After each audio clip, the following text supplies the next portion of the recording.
government from the very beginning. They have one of the finest national security intelligence operations on the planet. I mean, a retired Soviet KGB general by the name of Oleg Kalugin, who is now living in Washington, D.C., and he's an advisor and some of our people in government. Oleg Kalugin said, if we had had the intelligence operations in the Soviet Union as good as the one at the Vatican, the Cold War would still be going on. The Berlin Wall would have not fallen, and the Soviet Union would still exist. He says, we always knew that the best damn security intelligence operation on the planet was out of the Vatican. And probably the reason is that every damn priest in every country on the planet, Catholic priest, is in a sense an agent of the Vatican Intelligence Secret Service. And they're deeply concerned about the location and the appearance in our solar system of a planet known as Nibiru, which has already been photographed, and I have a picture of it here in a moment to share with you. The 10th planet has been photographed by an astro, what do they call them, where the telescopes are?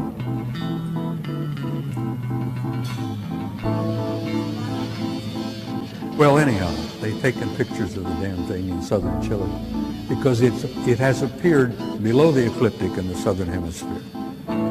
It's already been photographed by at least 3 cameras and telescopes. It's one of the biggest secrets in our government today. The reality and the presence of the 10th planet. Our government has known about it since 1980. Anyhow, it's real, it's there, and we're going to see it up here. I've been involved in this whole thing for 40 years, and I've been deeply involved in it for the last 20. And let me tell you, take it for what it's worth, in my view, there ain't going to be no disclosure.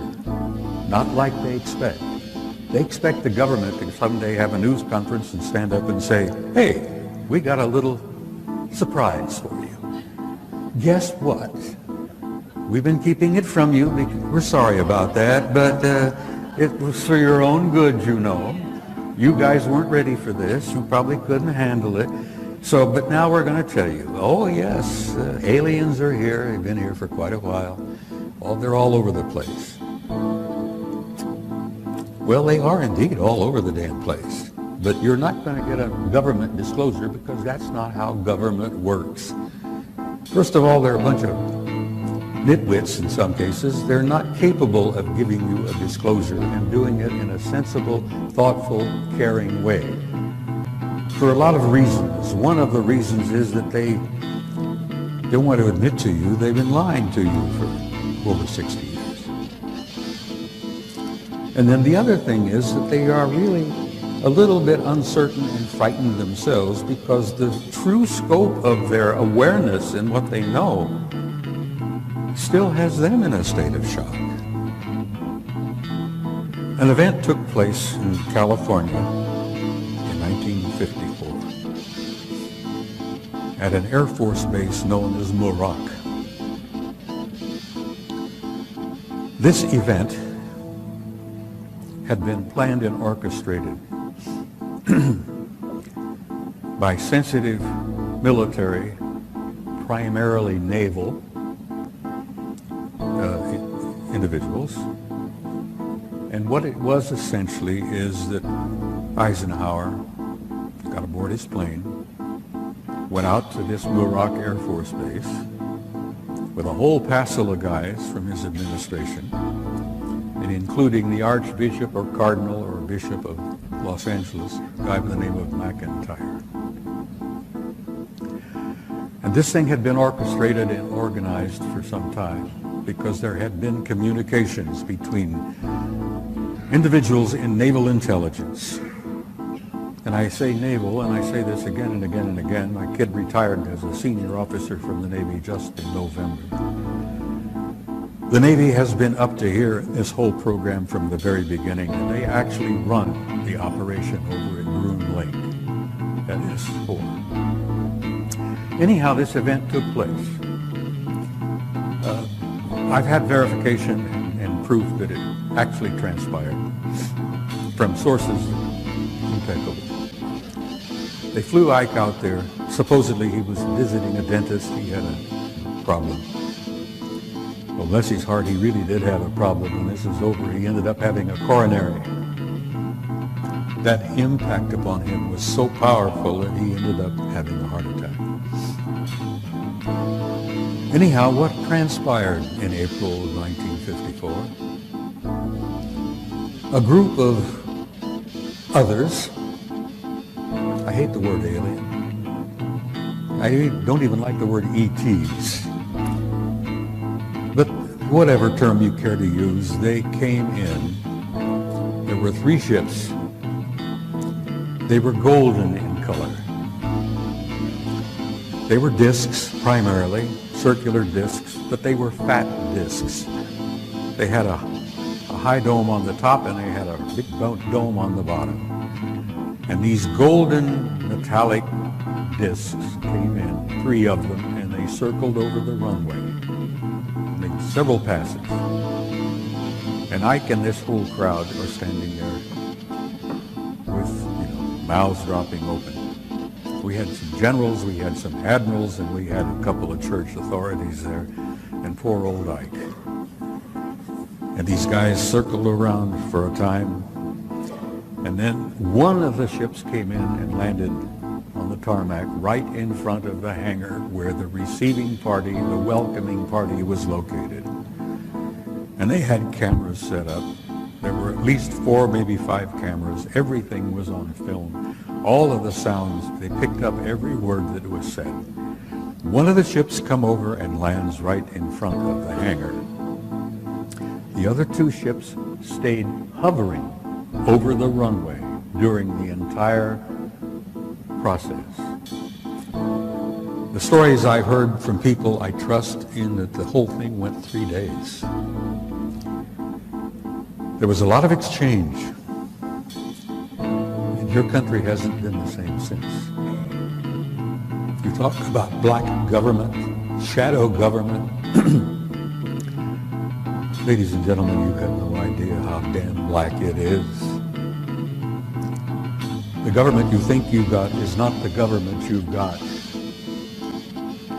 The government you think you had, the government that Washington, Jefferson, Adams, Hamilton, all the rest of those guys created 200 years ago, is not the government you've got today. You do not have a democratic republic, good people, and I'm sorry to have to tell you that. You all know about Roswell. Well, let me tell you, Roswell was one little tiny event. For God's sake, there were 3 crashes in that area in New Mexico within 30 days. Roswell was only a tiny piece of it. There have been crashes going on all over the country and all around the world for the last 40 years, 60 years. We've been picking up bits and pieces of hardware all over the damn planet. The Navy retrieved a UFO out of the waters off San Diego in 1941. And if you talk about parts, well, we picked up bits and pieces. Ooh, we loaded them up. We took them off here and we took them off there. Took them at Wright-Patterson Air Force Base. We've taken them at several places. And then, God bless them, we've taken the bodies and a couple of survivors off as well. Well, that's ancient history. But I'm saying, forgive me if I repeat myself, your government that you thought you had ceased to exist in 1947.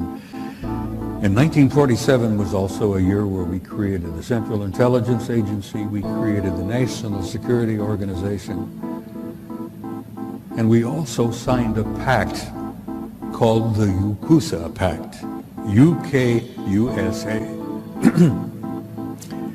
Now this pact we signed in 1947 was not just an accident. At the end of World War II, the United Kingdom, Australia, Canada, New Zealand, and the United States signed this pact, and we have been like this ever since. But the people in the United Kingdom, in England, Wales, Scotland, Ireland. They don't know any more about it in reality than most people out there do. Because one of the things about the Yakuza Pact was the lid came down on all the secrets, particularly the secrets of their reality, and the lid has been down ever since. I have to laugh sometimes when I hear Nick Pope speaking out. Many of you know who Nick Pope is. He's a delightful young man. He's a bright young man. He worked for the Ministry of Defense in Britain for a number of years, and he had the UFO desk. And Nick is a lot like some of our people. They sit at the desk and they see a little bit, but they don't see most of it, because most of it never got to Nick's desk. So when he tells you that everything's been released, we're releasing it all over the place. Oh yeah, France has been releasing their classified material. The United Kingdom has been releasing their classified material, and the U.S. has begun releasing little bits and pieces of it. If you think they're releasing anything of real importance, forget it. The stuff that they're releasing is garbage.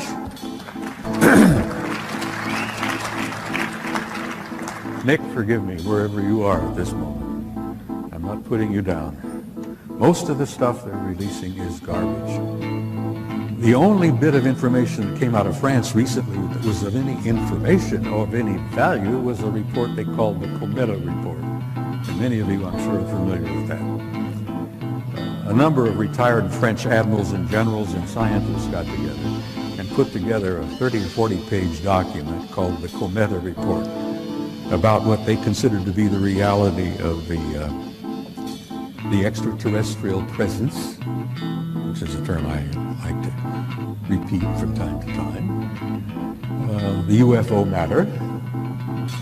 And the Cometa report said essentially that, damn it, we're not being told the truth, and we think it's time for everybody to fess up and get this information out. And the French were really ticked because, you know, they've had a chip on their shoulder from the very beginning that they've never really been shared with by the United Kingdom and the United States.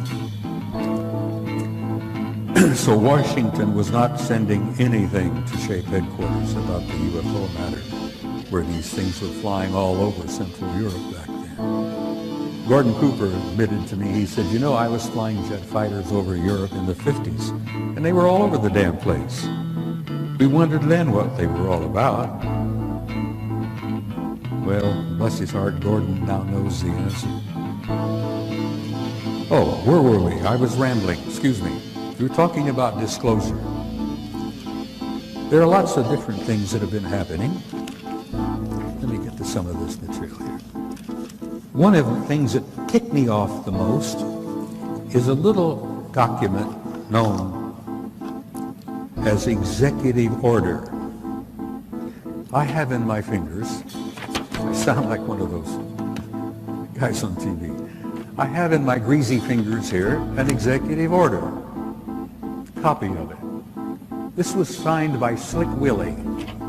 Oh, excuse me, President Clinton.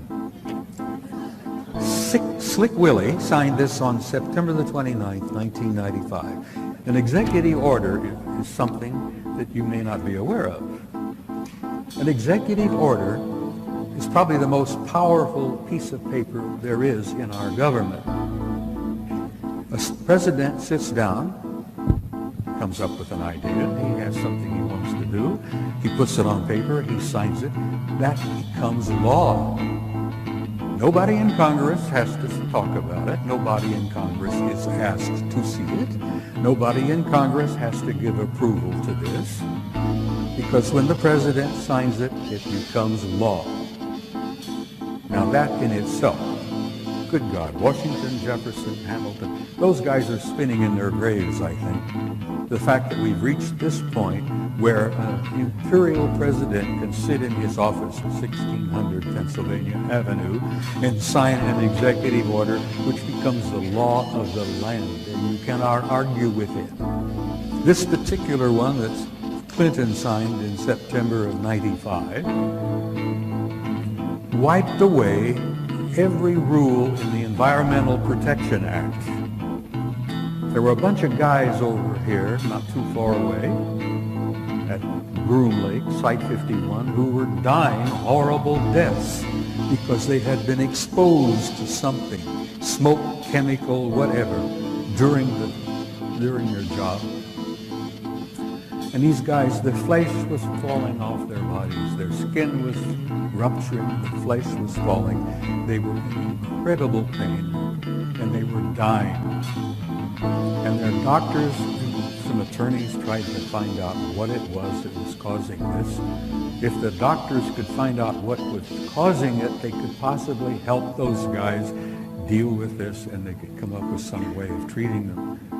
Well, not only did the government deny the request for information on what that material was that was killing these guys, those bastards in Washington even denied the damn facility didn't even exist.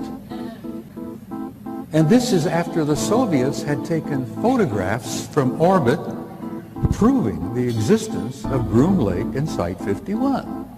And the Soviets were good enough to let us have photographs of the damn place. And yet your government in Washington says, oh, that doesn't exist. That place doesn't exist. No. And they wouldn't share any information, and those guys continued to die. I don't know how many of them passed away. I've lost track of it over the years. Let me tell you one other small thing.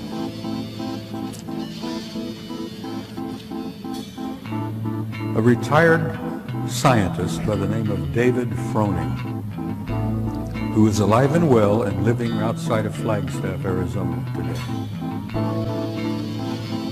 15 years ago, David Froning spoke at a conference which I was part of. And Froning graduated or completed his career working for Lockheed Martin, this vast corporation that's got their sticky fingers in so damn many things. David told us at this conference 15 years ago that before he retired, Lockheed Martin had, how the word he is, they had developed and were using hyperluminal flight. And it took some of us a little bit of a side there, and David, hyperluminal flight. Yeah, he said, faster than light. They've had it 40 years. Who has it? Well, he says, I want to say your government, but I can't say that with all honesty because he says it's classified. We've had hyperluminal flight for years, and you may know about it in another 20, 30 years when they fess up and tell you that what they can do, and what they've accomplished, and what they can do, and what they have done. Now, another little tiny tidbit. This was from David Froning, a respected man, a scientist who spent all those years. Froning was involved with what he called modified field propulsion, a variable field form of propulsion. They were dealing with matter-antimatter conversion. They called it exotic field tension. And he said flatly, it modifies time and space. And it ends up, we've got transluminal, hyperluminal flight. Now, some years ago, a guy by the name of Ben Rich retired from Lockheed Martin. And in the end of his career, Ben ran the skunk works over there at Lockheed. And there was a little jovial exchange between him and the guys in the audience out there. And Ben Rich said, you know, we can take E.T. home. I think the E.T. movie was out about that time. He says, we can take E.T. home. And a few of the guys in the audience says, Ben, what the hell are you talking about?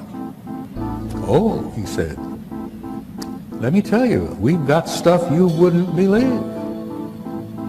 We can take extraterrestrial home. So they said, look, what the hell is it all about? He goes over to the blackboard and he writes, unfunded opportunities. Okay. Well, the guys say, well, what the hell does that mean, Ben? Unfunded opportunities. So he goes over with the chalk and he circles the U and the F and the O. UFO. And then he had a big grin on his face and he left the podium. So we got these little bits and pieces. You talk about leakage. Arthur Clarke used to say, if you see advanced technology to a degree that's beyond what you can understand, people consider it as magic. Well, this is magic, guys. This was photographed in the infrared, and this is a city under the surface of Mars the size of Chicago. It's generating an enormous amount of heat. I'm sorry about the details of it are not that clear, but you can see the streets, blocks. This is an underground city on Mars that's fully active and filled with God knows who and what. Next picture, please. That's Phobos. That's the moon, 12 miles in diameter. The Soviets planned to land on it. Well, someone else said, no, you're not going to do that. But that is a picture of Phobos, which they've all concluded is an artificial satellite. Big secret? So's our own. Next picture. This photograph was taken by your own NASA Apollo 13 guys on their trip to the moon that didn't work out too well. And many of you may have heard rumors about the story, but Apollo 13 had a small nuclear device aboard. And they had been told by the guys that ran NASA that they were going to land on the surface, going to place this small nuclear device. And then when they all left and came back aboard and came back, they were going to detonate it and study the reverberations of this nuclear device, study the seismology of the moon, because they've been convinced for some years that the moon is basically hollow. It appears to be somewhat of an artificial satellite. Well, they plan to detonate this nuclear device, and the others said, no, you're not going to do that. We'll get back to that picture again, please. All right, I wanted to show you. This picture was taken by Apollo 13. The object you see there in the middle is 5 miles long. It's an artificial, I assume metallic object, probably crammed with guys. And that object followed our Apollo 13 all the way to the moon, around and back. Now, whether they were trying to make sure the Apollo 13 guys got home safely or what, whether they were the ones responsible for Apollo 13's little accident, which kept them from landing on the moon and placing that nuclear device, who knows? We may find out someday. But here you have an artificial object in orbit, the way to the moon, 5 miles long. Now, I've spent some time aboard aircraft carriers with my kid. I've been invited several times. My boy served on 4 different carriers, nuclear-powered Nimitz-class carriers. We have carriers with 5,000 men in the crew, 1,000 feet long, 150 aircraft.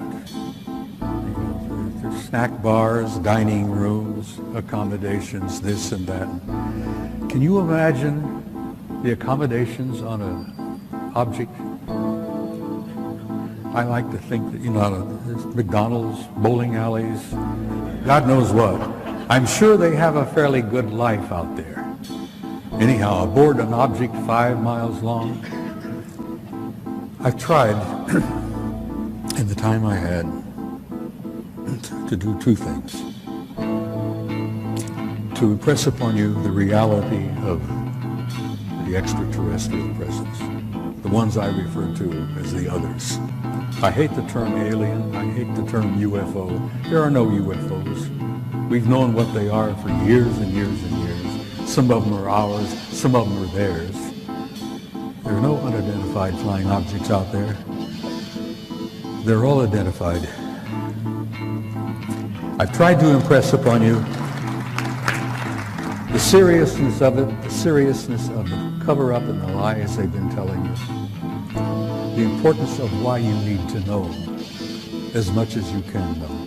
And you need to be presented with the material because, damn it, you all deserve the truth. You have a right to know and you have a need to know because you are the people that this whole damn thing is all about. Now, they're in our midst. That's an understatement. When I came in, I arrived yesterday. I've been running around here all day. There's an old friend sitting in the audience out here who I've known for years. He's currently with Defense Intelligence Agency. He's getting up to years, probably going to retire very soon.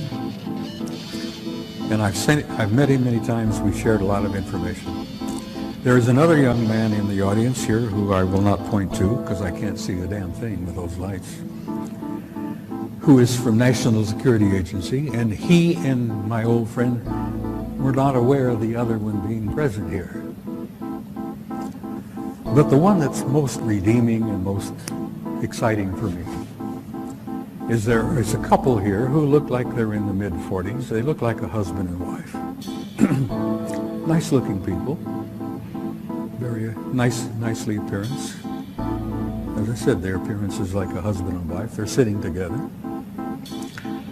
Neither one of them were born on this planet. Guys, they're in your midst. If you have dinner down here somewhere, you could, if you have dinner down here somewhere, you could be sitting next to one of them. There are two of them in the audience this afternoon, and I want to salute you. They're nice folks. They're as human in most respects as you and I are. They're all over the damn place. They're in our midst and they are family. We're related to them because they were the ones that had a hand in establishing us as a hybrid race 100,000 years ago. And that hybridization is still underway. It's still happening even as we sit here and speak. And it's simply this: you're not alone and you have never been alone. And you have had, as I have learned over the years, an intimate interrelationship with advanced extraterrestrial intelligence from the beginning of human history. But what the thing I've learned, I guess, the most powerful thing, is that there is a God. Don't you ever doubt that. There is a supreme being.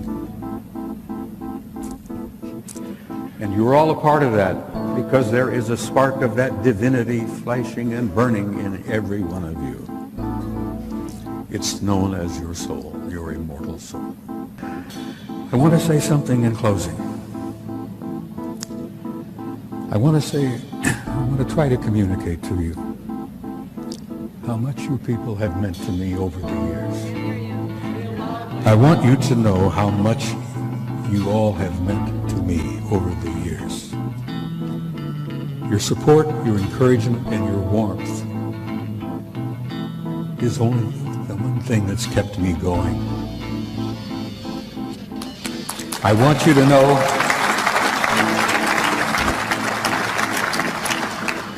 know, how grateful I am to each and every one of you.